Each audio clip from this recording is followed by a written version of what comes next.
Yeah, I'm a returning student of Miss Hart. I took her about 2 years ago. I took her basic hair care. I'm father of two daughters.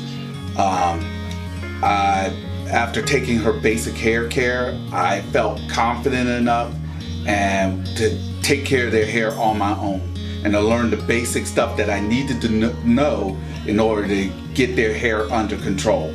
So once I learned the basic, I was able to expand on what she taught me, and after a while, I felt that, I wanted to expand my knowledge even more. I was getting compliments left and right about how I took care of my daughter's hair and how my daughter's hair was so beautiful.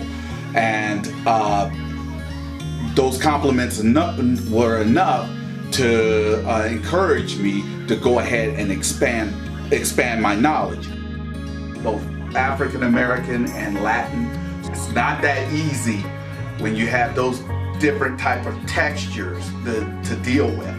But with this, I was able to get their hair under control. Not only built up their confidence, but built up my confidence as well. She has a lot to offer. She has a lot to teach a person on how to take care of hair.